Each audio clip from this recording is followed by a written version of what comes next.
Hello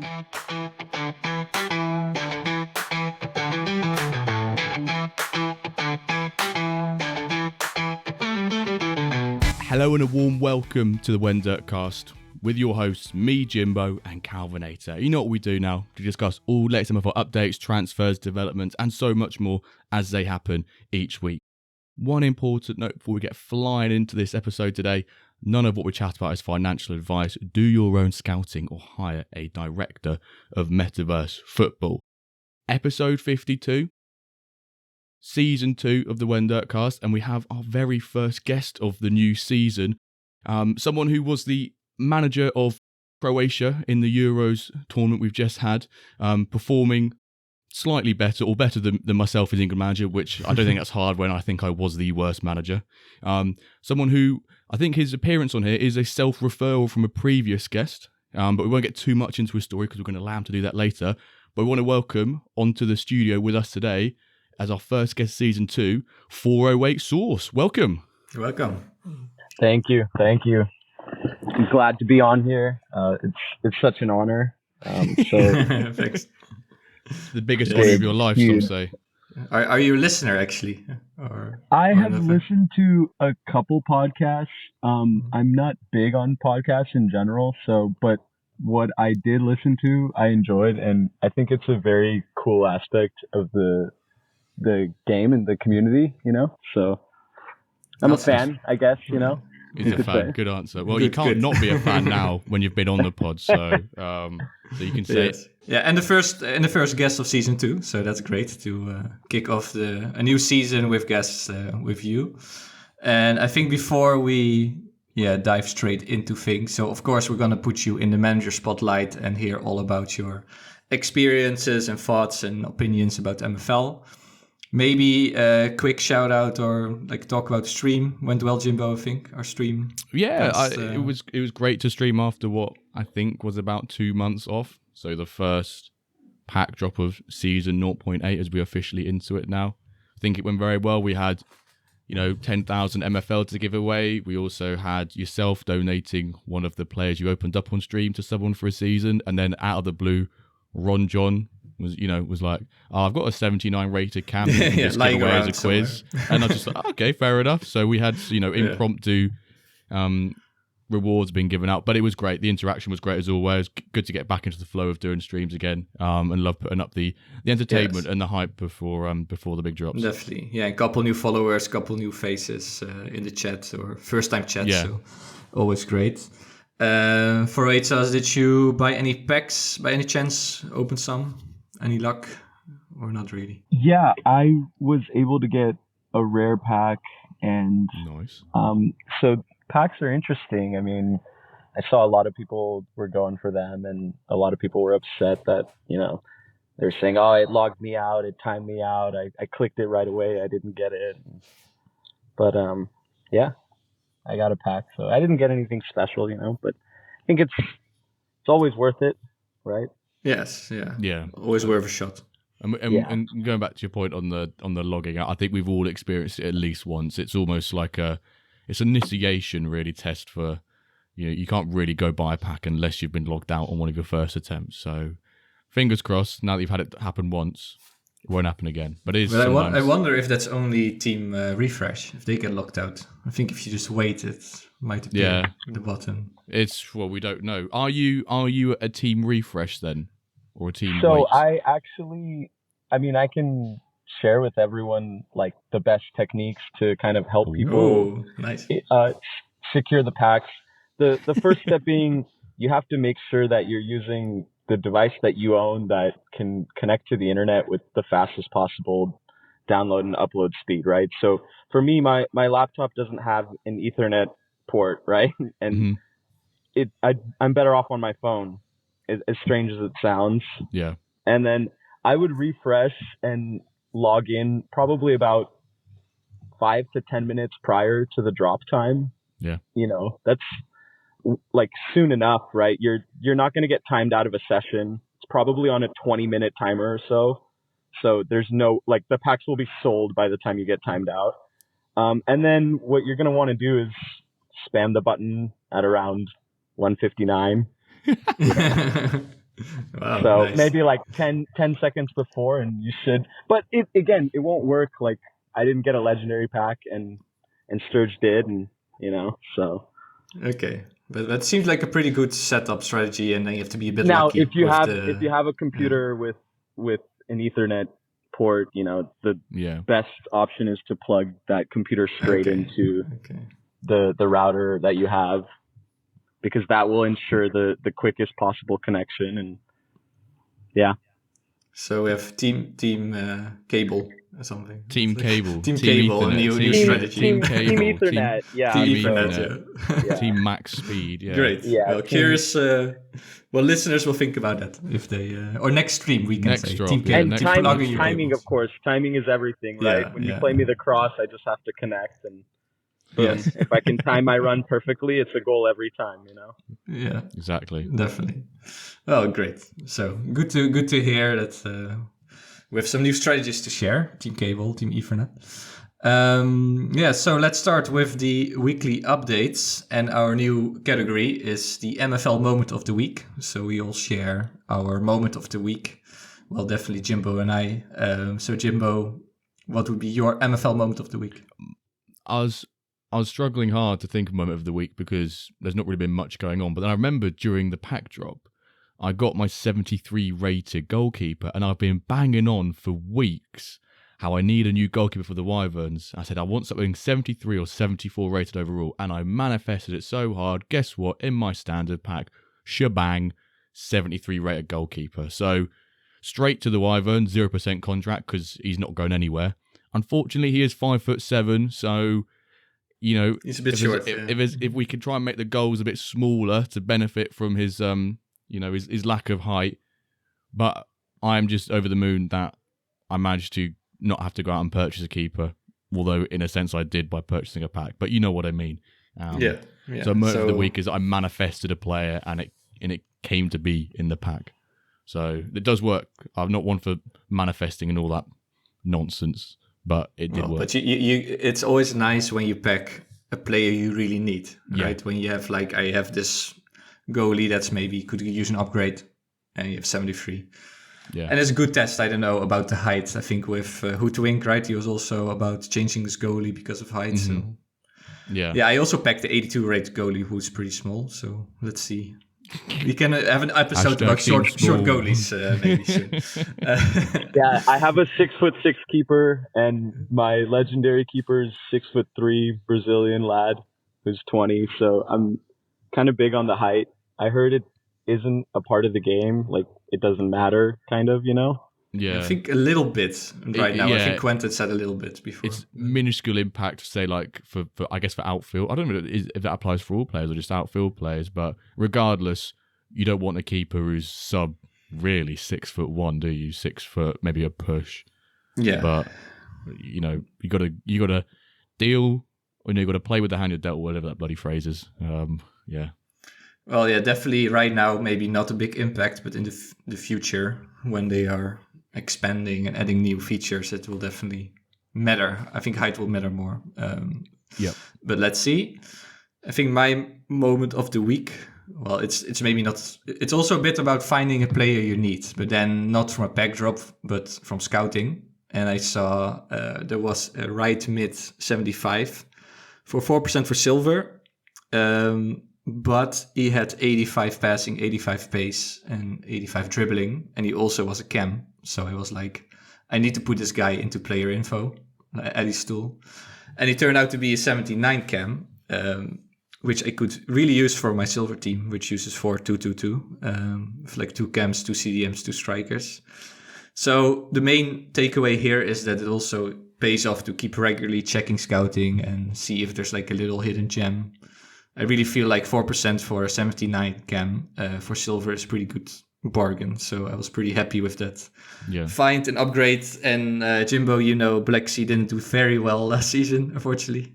Not so much MFL coming your way. I think that's being generous, mate. I think you stinky season for Black Sea. I promised to work on that. And now with this reinforcement, hopefully Arango will get some good passes coming his way. And he can bang in goals. 408Sauce, any MFL moment of the week, or what have you been doing in the past week? I've just been trying to construct my teams and make sure they're all set and ready to go for the season. So I don't know that I have anything particularly Okay. as genius and lucrative as your find, you know. So Have you just signed up? building. Have you signed up for the season though? Yeah, I've man. registered both of my clubs. man. So I run two clubs. I just got a silver club last season, Old Town Owls, and I have Carnival, the first club that I managed. They're still doing iron, and I mean, I have, you know, made some plays around the clubs, but it's just been a lot of off-season planning, and it's been a mess because my agency has grown significantly, and I've Yeah. been loaning a lot of players out and trying to sort out who I'm going to keep and whatnot. So Okay, so a lot of building and off-season yeah, building. We had a pretty it's long too one. much, you know, honestly.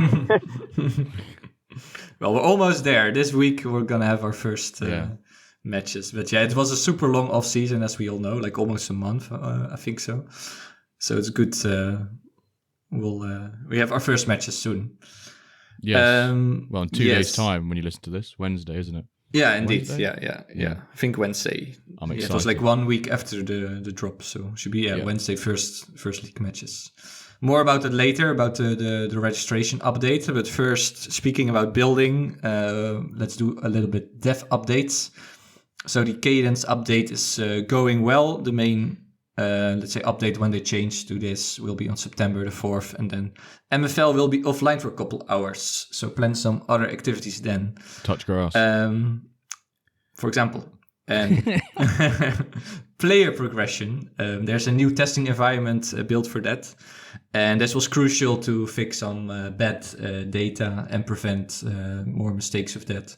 And also to prevent using actual player data, to not have, let's say, any leaks maybe that you already know who has a lot of potential, etc.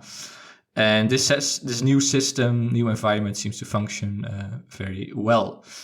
Then about the player drop, we just talked about it. So 755 new players were minted for that. And the bug we just talked about, that you get locked out. They're investigating that, but no success yet how to fix it.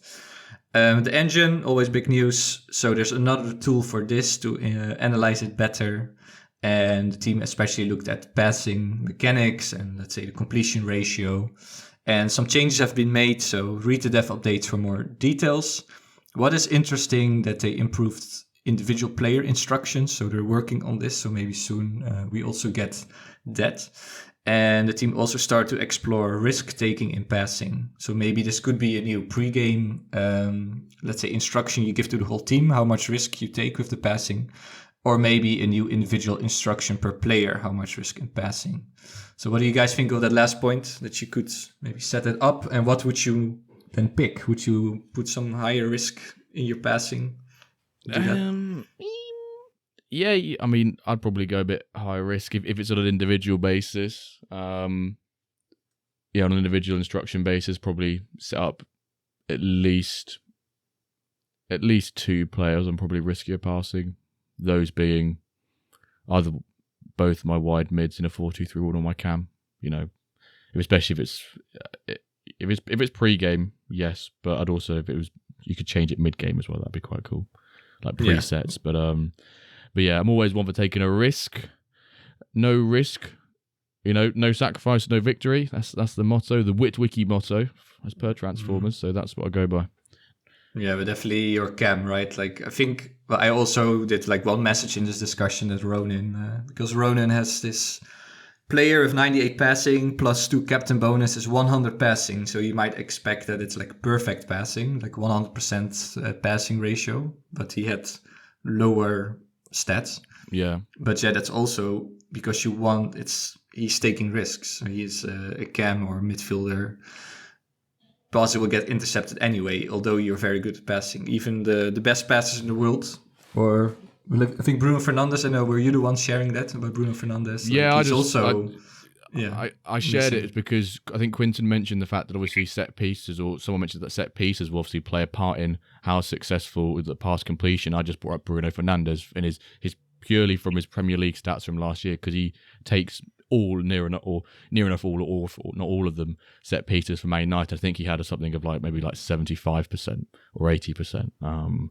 So, and obviously people were then sharing statistics on like the highest completion, which, you know, quite obviously is going to be centre backs because all they do is ping it sideways and backwards. So they're going to get like 95% minimum each game. So, but it's interesting that sort of conversation was brought by Rowan and then sort of provoked a bit more of an in-depth analysis by the team and sort of like quite a quick change about things, which I think was quite good. Yeah, that was also mentioned that update that like Ronan's points kind of sparked the team to look at that a bit more in detail and change those things up. So that's great. The interaction between users and team, of course. So to be continued on this topic of passing, and maybe you can increase the risk taking for your passing in the future.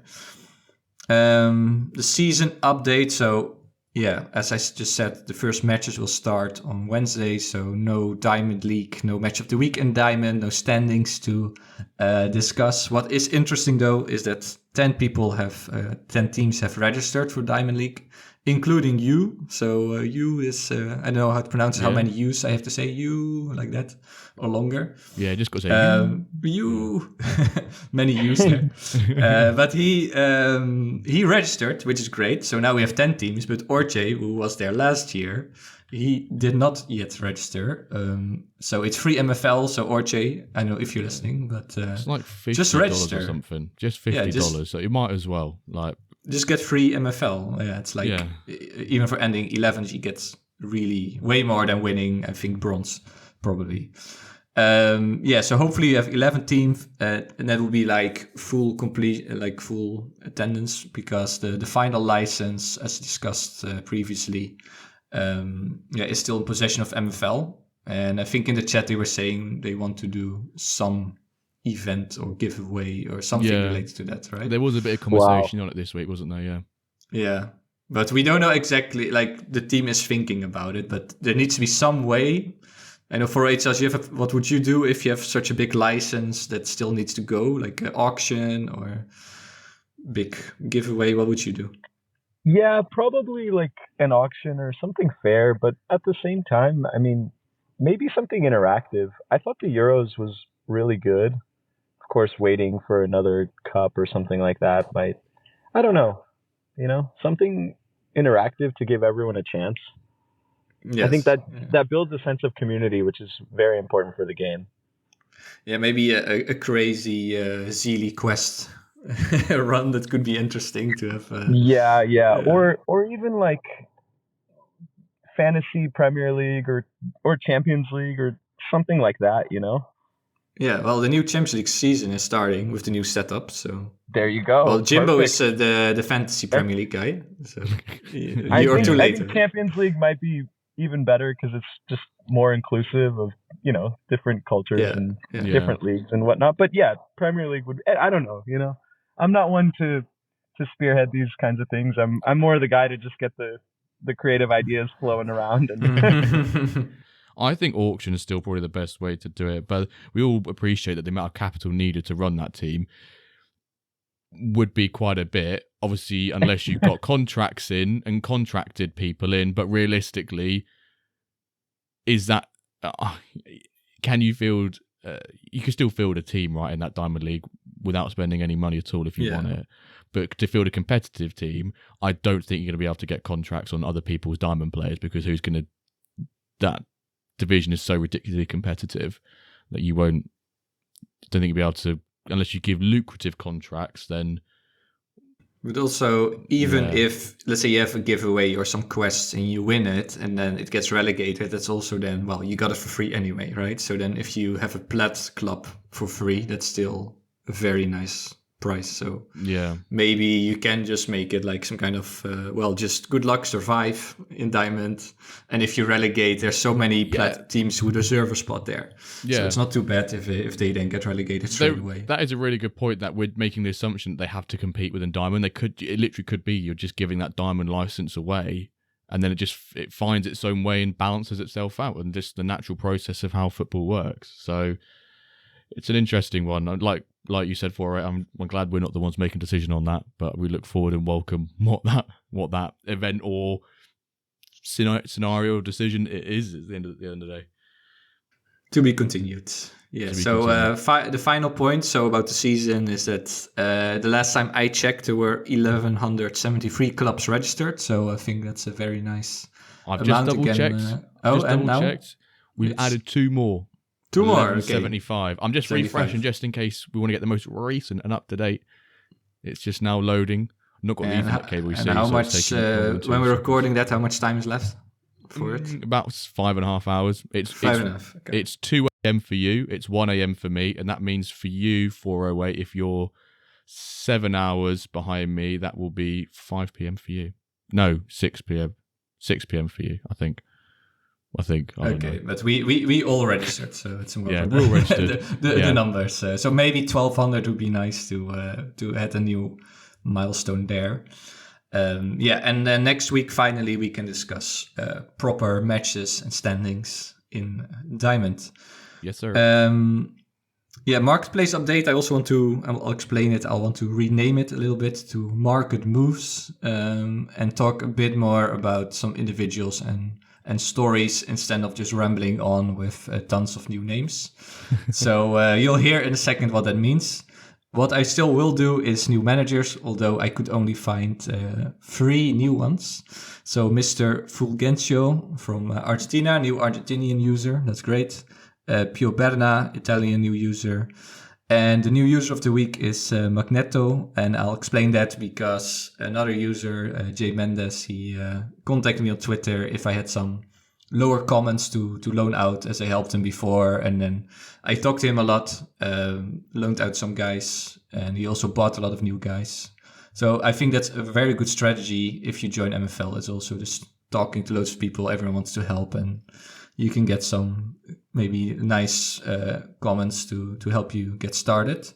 That's with the project. Well, I think many others would have done it. Like he just reached out to me, but I think Jimbo, you also would have gave him common like low ref share contracts. Albeit my comments are probably like sub 50. So if you want some poopy players, that by all means, everyone come my way for low rev share 40 rated players. But that's good to know. Well, at least you can register then a field team. That's the most important for this this season. Let's see how you do. Okay, so my new setup, the market move. So just 4 tiny stories. So first about bulk buying. So some people who bought a lot of lower players like common, uncommon. Well, I could have said trust the process for this week because he was sweeping a lot of floors, loads of $1, $2 players. But the most interesting story here I thought was Tim Lanu, who bought, especially today on Sunday, he bought a lot of young, high commons, like 60 overall, 90-year-olds for between $10 to $30. So he was really splashing quite some money on that. Interesting. 30 for common players. Yeah, there were even like 59 rated 19-year-olds for $30, so quite some money. Yeah. So he believes, I think, a lot in potential and play progression. But it's interesting. So he was really going for that today. Then rare players. So Yu is here again. Yu spent around 1,000 USD on 4 high rares this week. So his diamond team is really getting ready. He has quite some legendaries already. I think a full 11, 12, plus now a lot of high rares. So he's definitely ready for diamond. Quite a competitive team, and now also a bit more backups to loan out maybe for the future, like a little youth team he could even start setting up.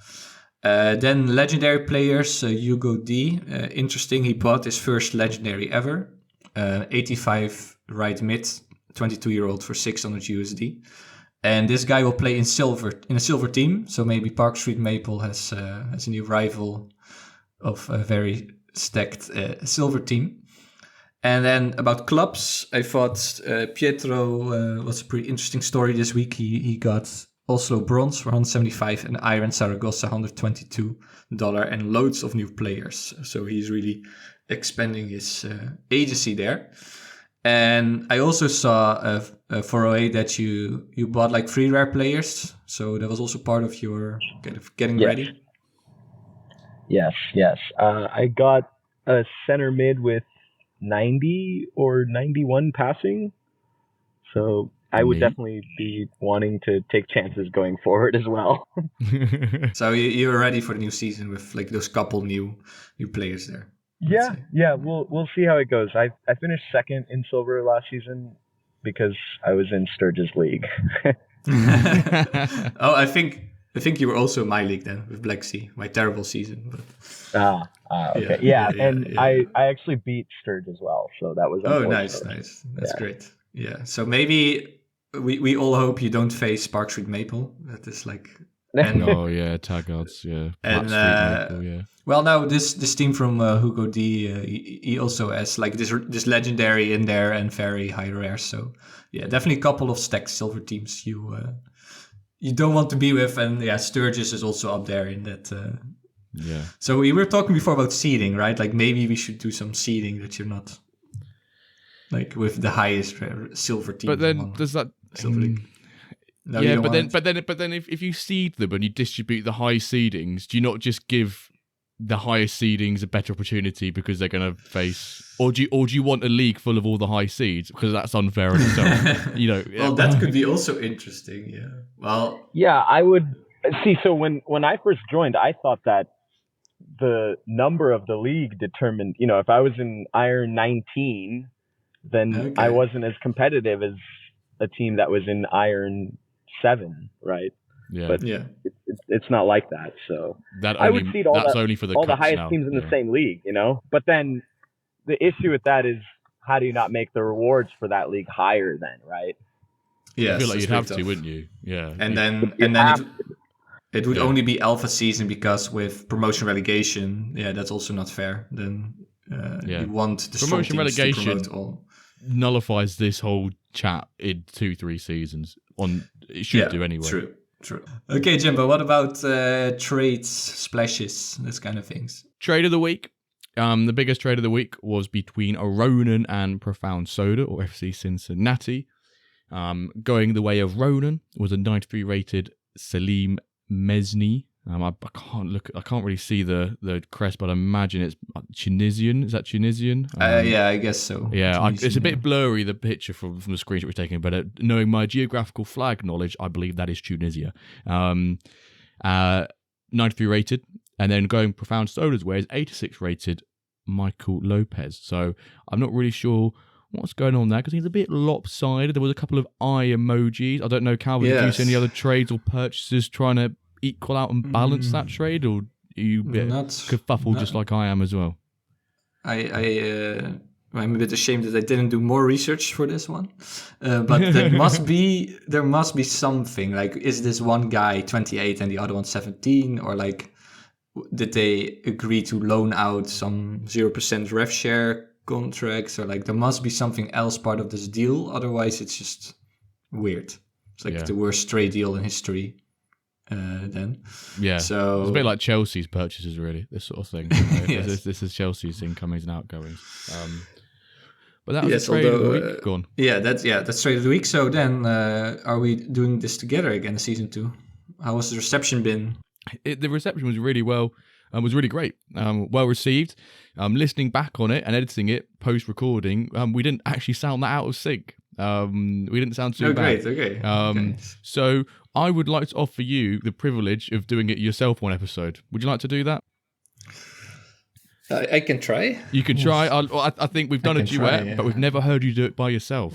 Okay. I'll put you on the spot here, but whenever you'd like to go, you can. I'll do the splash of the week, but you can intro me in. Here we go. Splash of the week.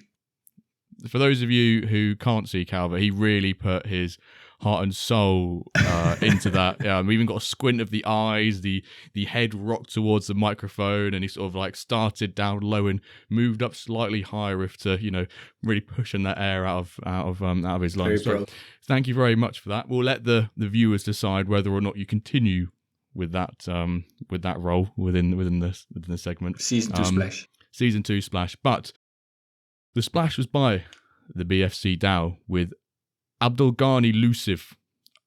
I'm back in that pronunciation. 20 rated. I did this last week. I said the age was the rating. It's not a 20 rated. Yeah, 91 rated. 91 rated, 20-year-old goalkeeper from Algeria, 1,000 USD.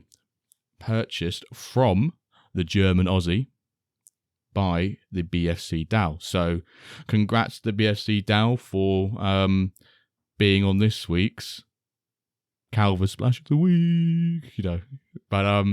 But yeah, let's move away from the marketplace. Yes, IRL MFL. That's our new category. So we discuss something that happened in the real world of football, and we can maybe relate it a little bit to MFL, and maybe some wishful thinking of, well, we would love to see that too, to make it more realistic and fun. So I can kick it off, and then Jimbo will share his moment, and then maybe 408 also. So I think my IRL MFL moment was one of my compatriots, Mickey van der Ven, centre-back for Tottenham. He had an amazing rush Saturday. I think they beat Everton like 4-0, right? Yeah. So there was one corner kick, and then he got the ball in his own penalty box, and he just ran forward. He has great pace, this guy. And I think he pretty much ran to like the other penalty box, and then squared it to Son. Son, and then Son finished it off. So he had this assist with this amazing run. So I would like to connect it to MFL. I really love my centre backs to have great pace and great passing and great dribbling. Like Mickey van der Ven also has this really like defender who can also play very well. Like very, very good other skills. So again, for maybe the individual instructions, if you could tell some centre back to also dribble into the midfield, or allow him to do a bit more dribbling, or a bit more ball carrying from your defender, sort of thing. Yeah, like some like more ball playing defender, or like some defenders you want to stay back and don't do anything and just do the simple passes and that's it. Yeah. But others, they have so much potential. You want them to take a bit more risk, get a bit more forward. Maybe if there's a gap in the midfield, just go into there for some attack or action. So yeah, I want to see some of my MFL defenders do the same as Mickey van der Ven did against Everton. So I think that's my IRL MFL. Did you have some moments? My one was, I think last week I mentioned mine related to FPL, and I want to relate it today, this week's to also FPL as well. Many of us would have captained Erling Haaland at the weekend because we would have seen that the fixture against Ipswich, newly promoted side who I hate with a passion as a Norwich fan. And I was at the game yesterday, Norwich, and we were winning 1-0. And I saw Ipswich were winning 1-0. I went, what the hell is going on here? And I was like, not too bad though, because that's what I want. I want a reaction. I want Man City to go 1-0 down, because they'll just smash them. And then give it 4 minutes later, they're 3-1 up. Haaland scored 2. Haaland went and got a hat-trick. So I think it's a good day all around. Ipswich lost. My captain did well in FPL, although I think most of you, if you're listening and play FPL as well, you probably would have captained Haaland too, because it was a given. And yeah, so I think everyone's happy really. Ipswich lose, and our captains perform in FPL. So that's my my IRL, MFL, FPL piece. IRL, MFL, FPL. Yeah, and Haaland himself had some Insta posts, I think, with like, "Did you triple captain me?" Yeah, I saw I saw a lot of people in the FPL league for this week triple captained him, so they'll might be getting 800 MFL come their way, depending who it was. But yeah. What about you, 408? Do you have any moment, or actually, do you have a favorite team? I think Sturge loves Arsenal. We know. What about you? Same. I'll provide a slightly different moment. So I coach youth soccer here in California, and I was playing a game in San Francisco yesterday at a beautiful field in the city, and we showed up and played this team and lost the game 4-1, even though we were completely better than them technically, maybe even physically. But the way that they played was just, they scored fortunate goals. Right when the game started, we probably could have scored 2 or 3 goals within the first few minutes, which would have completely changed the course of the game. but that's soccer, you know. I mean, it's not that I would want to lose, but I would want that sort of anticipation and excitement and unpredictability, and I've noticed that happening a little bit throughout, you know, the MFL season. I lost to some teams that I didn't expect to lose to, and I beat Sturge's team once, so you know, it's good. So yeah. So I did you then wanted to provide something different, you know? Yeah. Good. So you didn't complain about the engine to the referee or to the Oh, definitely.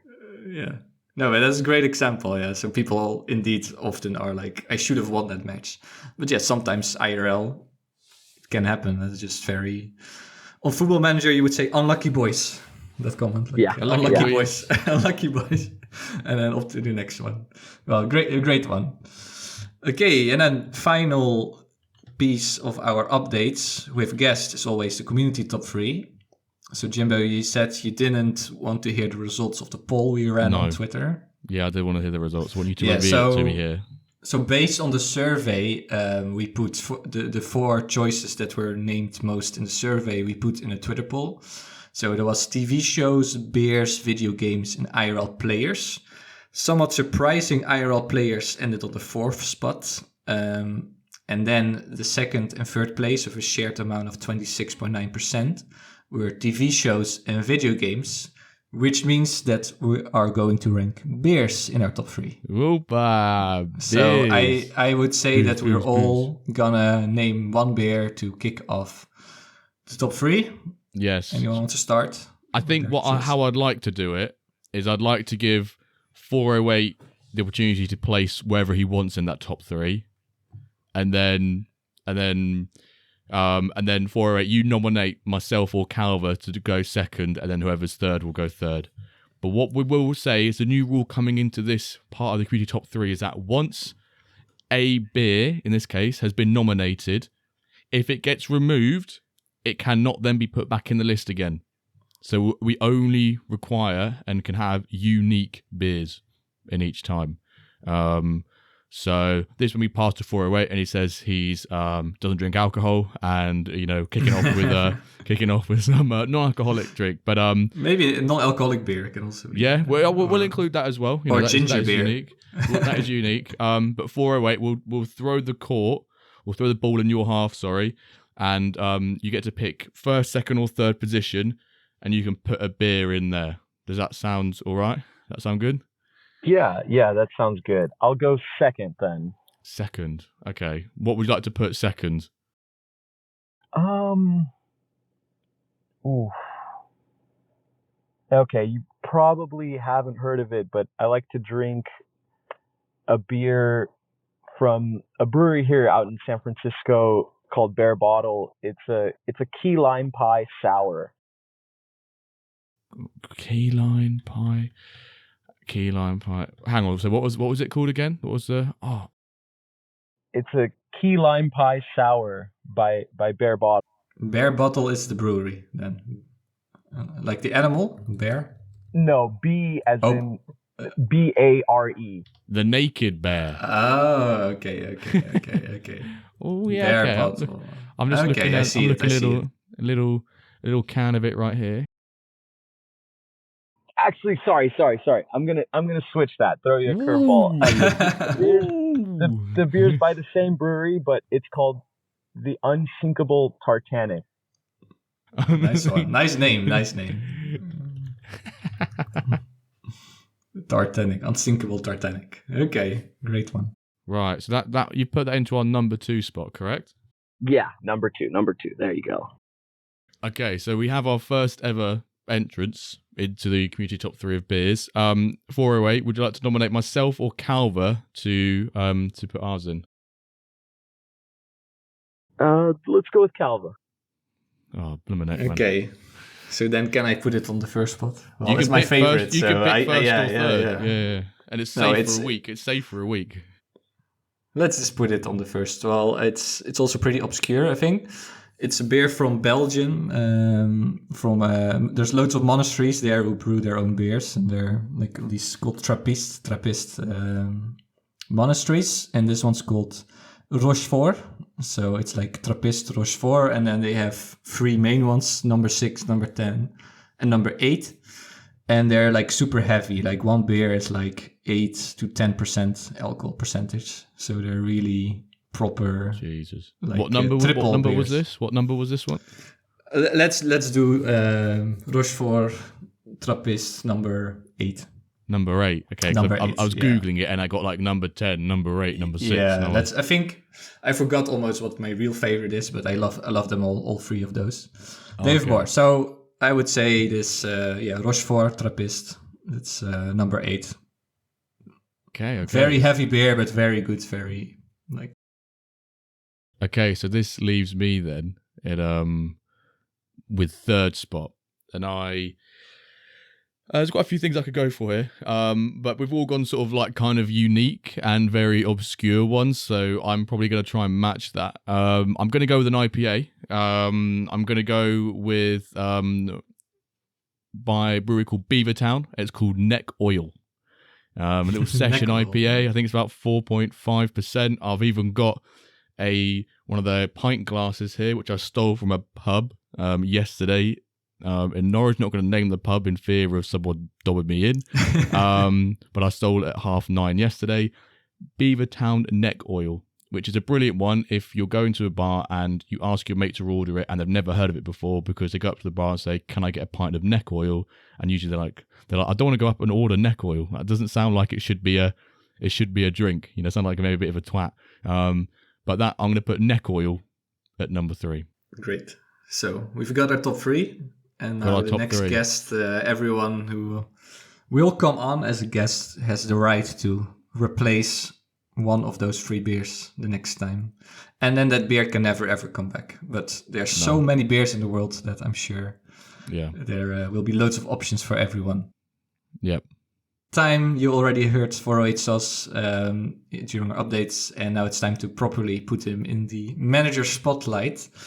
And as always, we kick off with the question, what's your MFL story? So how did you find out about it, and what attracted you to it?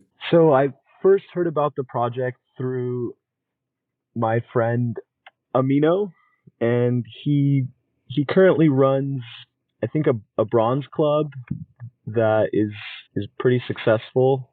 He and Sturge had chatted to me briefly about the project, but I hesitated, and I waited for months before finally getting into it. And eventually I took the plunge, and I just haven't looked back since then, and I've gone deep down the rabbit hole, if you will. But it's been a blast. It's been a cool experience for sure. So what kind of convinced you finally? Like what pulled you like to the side? I think when I first looked at the interface, I was really impressed with the way that everything was set up, and the usability, and just like the concept of it, because I had steered clear of games like FM and things like that, because I just didn't see the point in it really, but I was always kind of like a FIFA guy, like sort of arcadey and things like that. I didn't really like looking at lists, but I just liked the idea of being able to play with your friends and other people, and to be able to connect with the community, and buy and sell players, and everything, loan players, and complete quests and open packs, and just the whole experience, When you joined, this may be a bit of an odd question. Was the referral system in place, and did you get referred by either Amino or Sturge, or was there no thanks on MFL's part for them luring you in? No, they didn't send me the link. I think they were like, fair enough. They were probably trying to get me into it so hard that they must have overlooked sending the link, or I'm not sure what happened. But this is really like also interesting for us, because I think most people we have on the pod, they are already into, let's say, familiar with NFTs and Web3 space, and they have like Top Shot or Ballers or some other flow project. But before this, did you do anything with NFTs and Web3, or it's also just your first like experience with that? Yeah, so I actually was kind of part of this project called Ludo Labs. I'm not sure if you've heard of it, I I've didn't, heard but of it, but not familiar with it. but But I may have heard of it. they were doing NFTs in collaboration with actual professional players, which would be like cool for MFL to kind of get into, you know. But I don't know. Again, I'm not going to spearhead any ideas or anything. And so they were selling NFTs of players, and then people were trading them and things like that. But I'm not sure if it got around to the gameplay and whatnot. I kind of just kept the NFT and stopped following the project. So, but other than that, no, I don't really have any prior yeah. experience. But you do have then a passion for football, or the S word, as Jimbo doesn't want to hear Yeah. anyone I've given you one strike for you using it earlier. as we call Three. it. But Three and you're out. Three and you put it Yeah. from the studio. so Yeah, I mean, I've played all my life, and I was born in Munich, so and then I moved here to California, and I still play regularly. So yeah, you know. so you can be part of the Wenderk 5-a-side when we. Oh, definitely. I can Nice. play up top for the Wender 5-a-side. Okay, top. sweet. We've got a player. We've got a player. Recruitment is going well. We've I'll asked be one a person. left They've said wing. yes. Jimbo, what are you? What's your in a 5-a-side prefer? See, a 5-a-side. I'll just I'll play as like a little box to box midfielder, maybe bit of an engine. I was going to say I'm not putting you in goal after I heard you hurt your wrist a couple of weeks ago. I don't want floppy wrists in goal. So we're building this side. We're going to be strong. Yeah. Okay. No, I'm more left mid or striker, but 408 is striker already, so he's. I'll be feeding him balls. Let's say to score them. So, 408, we already talked a bit about your MFL experiences, but let's say, how has it been so far? Any highlights for you, or have you changed your approach after playing a couple months, or has there been some learning trajectory there for you? Yeah, so like for example, I made the mistake one season of only rostering one goalkeeper. Ugh. And I tried to buy a goalkeeper 3 hours before the transfer window closed, you know, at 3 a.m. California time. And then I realized that the man was signed to a contract with another club, so I stuck with one keeper for the season, and the man broke his wrists, you know, because he played 25 odd games or whatever with all the cups, and I probably could have won the league, but it is what it is. You know, you learn from your mistakes, right? You learn how to stay organized, stay on top of those kinds of things, and create a rotation that works. And this season, I'm gonna try to maybe shift some players around so that I can try to win both leagues and see how it goes. You know. But yeah, it was cool. I won the league once already, which is not super impressive, but I'm happy with it. And it's a trophy. Having a trophy there is nice. Better than nothing, you know. Yes. And there's many other people who have not won a trophy and would love to win a trophy in MFL. So of course. Yeah, there's some people who have won like 50 already, minimum, and then you got some who've won none, and some who've won one. You know, you got a small steps to building that cabinet, right? You know, you're doing better than Tottenham, so. Yeah. Or Harry Kane, let's say. Yeah. No, that's great. And you have the silver team is pretty new, right? So you're building that a little bit, and if you finish second already, that's great. Yeah, second is good, you know. So that's also it gives you confidence, and maybe promotion is a real possibility too, which is good. And rewards are huge, you know, because I had enough MFL points, I was able to open a legendary pack, and that was big. I mean, wow. That's 19-year-old 86 center back, you know, with 90 pace 90 defending, 74 pace. So, you know, he's good passer, exactly what we want, right? Sort of like a Van de Ven, if you will. Yeah. Maybe not quite as pacey, but kind of that style, you know, can do it all. He's 6'3", right? So. Yes, but you loaned him out, or did you put him in your? Silver? He's going to be playing Diamond, I believe. Nice. That's also right to Diamond. Straight to diamond, yeah. That's better. Straight to diamond, exactly. We support that. We think it's a bit better strategy than to stack. As long as it's not the silver Ortiz team, then you'll be all right. I hope you did. Second joke about him. Yes. So let's say 0.8. You said you've been building. How are you preparing for the new season? Like, are you like big on testing, for example, like playing tons of friendlies or data, or is that not something? No, so I don't. I have not been doing enough data compilation and whatnot. Not enough friendlies because I've been traveling and on holiday. But I'm just trying to get my rotation down. So I play a 4-4-2, and I feel like I need 4 solid strikers so that every game I can win and maximize the number of points I take in the league, and use that to win the league. But I think I might try just using 3 strikers and have my 4th one be kind of a dud, and then just rotate those 3 and do the same thing with my center mids possibly, and kind of just, that way I can distribute my players more evenly between my 2 teams and have a more balanced team. And think about what kind of tactics I want to implement based on the strengths of my players, So if I have fast center backs, I have center backs right now that can't pass the ball well, so I'm not going to play out of the back and things like that. Are you someone who changes a lot of those team instructions, or not too much?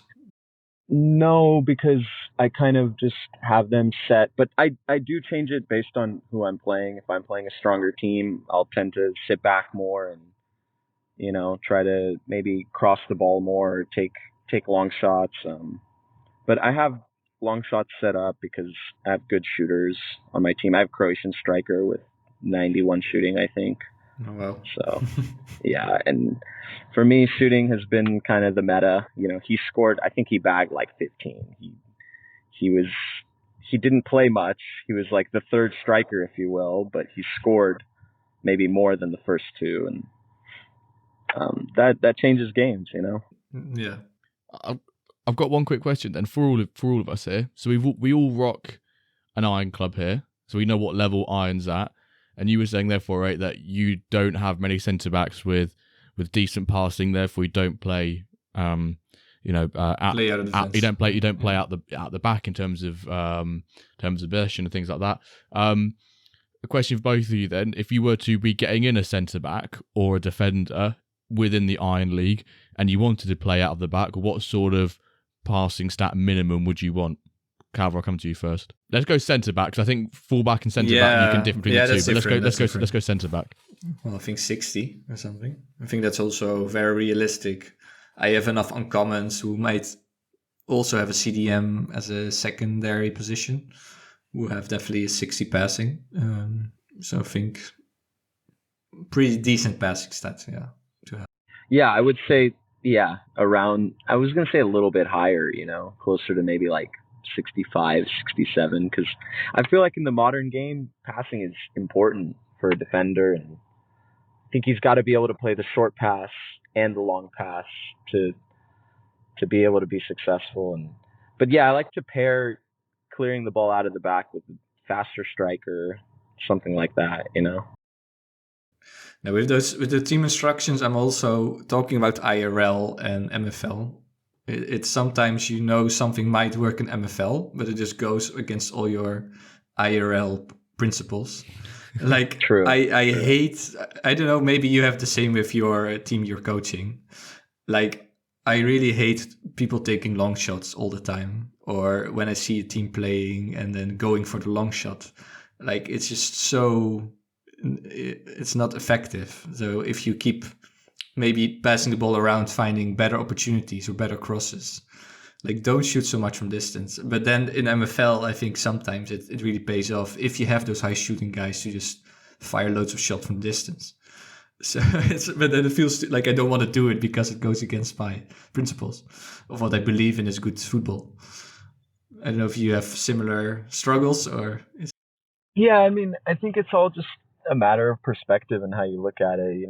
Taking long shots could mean a number of things. It doesn't necessarily mean when I'm 35 or 40 meters out that I can just crank a shot whenever, But it's maybe, hey, I'm at the top of the box, or, it's slightly outside of it. And the difference between me clipping a ball into you and you're making a run in behind and me just trying to curl one in, right? I would elect to just shoot it and take the risk, if you will, right? It's probably harder and less of a chance that will score, but yeah, I understand. I mean, also I don't know. A good one. Like, what's the definition of a long shot according to the engine? Or... Yeah, right? That's like, yeah. And I think connecting the engine to real life it's a paradox, right? But that's the thing that's interesting is FM, which is a very complex algorithm to my understanding, right? Like there's more factors in it. Players have so many different stats or attributes, if you will. It's not just 6, or in the case of the goalkeeper, just one rating, but it's used by clubs in real life. So and that's interesting. I think that this algorithm could be headed in that direction, and I'm excited to see where it goes personally. So yeah, particularly over the last couple of years, you've seen quite a few clubs use it for younger players, up and coming talent, where they'll, they can use FM to maybe simulate what they might be in the future, or maybe look at players in particular regions who are outperforming the rest of the league. I think maybe I can say Brentford or Brighton. Probably, but in the general, like data, like I think in Denmark, this Midtjylland started with it, and then Brentford with the Danish presence also did it, and more teams do this, right? And whether it's based on a data set of FM or their own, like this Opta data set of bloody Opta, yeah. But it's of course it matters a lot. It's also part of the guest question we have later, the data to do a little cliffhanger there.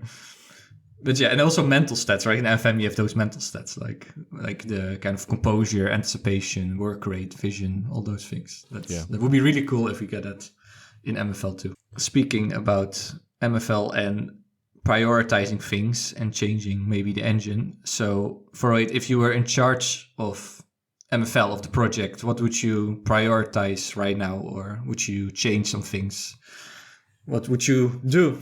You say you like to brainstorm a bit? Creative? Yeah, I think the team's doing a great job, and I don't know that I would change much. I guess just continuing to work on the engine and, keeping the marketplace active. And I think keeping the pack supply tight is good. I know it's frustrating for a lot of people, but a lot of people are holding a lot of cards, and, a lot of players are not being sold. And well, what would be your thoughts on oversupply right now? Like, would you continue? So until season 1, we don't have any player progression or players retiring or getting older.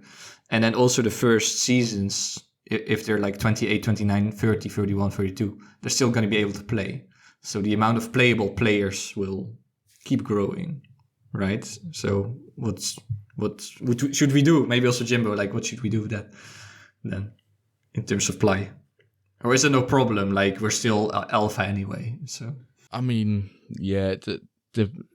Unfortunately, there's no straight answer to that. Is it depends on things like demand. Become season 1, could see a massive growth, uptake in users like we had in April to May, where we saw the market rally for a good 5-6 months, and a lot of us probably thought at the time, prices got a little bit too high, and now we've maybe some of those prices might have halved or come down at least 50% or so, or near that figure, and now everyone's going, oh, maybe the supply is too much, but it's all based on that. You'd like to think that with season 1, we can call it around the corner, because Q4 is essentially around the corner, that we'll have some sort of major marketing push where we can try and attract that big base. But then going back to your original question, what do you sort of do? I think the tough answer is I think you just got to stick it out. Like you can't, you maybe decrease supply in packs, but then if you've got loads of new users, can you do that? But obviously, yeah, you just have to appreciate and come to terms with there will be a couple of seasons before those players retire. I don't think you can do anything about that. You've just got to manage expectations on MFL side towards their users and us, really. Yeah, there's still also a lot of expansion, like within divisions, right? Like a lot of iron licenses, bronze licenses, who have not been established. Maybe even some silver. I think most gold, most plat have been established, but within gold and silver, plat's bronze, got the highest iron, percentages, stone, ice, there's so many licenses who have not been. Yeah, the clubs that have not been established, right? So they could soak up a lot of that supply and then decrease or increase prices in that way also. But yeah, it's a I say tightrope to walk, or what's the saying there? Yeah, no, yeah. Yeah, you could say tight line rope. Yeah, you'd say balance tight act. rope. Something like that. You could sometimes say like it's balancing on thin ice sort of thing. It's a thin line. Thin line. I would say push it, market it, make it even more people playing it. Connect it to the pros. I want to see. I'm Bosnian. I want to see Edin Dzeko playing MFL. Edin Dzeko, yes. I want to play against Edin Dzeko. You know what I mean? I want him to forget to set his lineup and I beat him or something. Yes, yeah. Well, I think definitely there will be a massive push, but like right now as an alpha game, like a game in alpha or beta stage, of course, it's a bit harder to push. But I'm sure. Yeah, we always say Griezmann plays FM, so he would be our prime target with our French team to. No, that's why I say, hey, whatever, I'm fine. Now maybe Edin Dzeko also. So don't change anything as far as I'm concerned, So. Well, it could be good.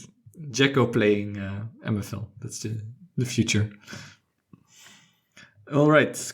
The last guest we had, so the last guest of season 1, asked you a question, because we always ask our guests to ask the next guest a question. So Hootwink's question was, do you ever look at the players' past performances? So how many goals they scored or assists they gave, or their overall rating of the past seasons when scouting buying new players? So do you really check that, or is it more based on stats and overall?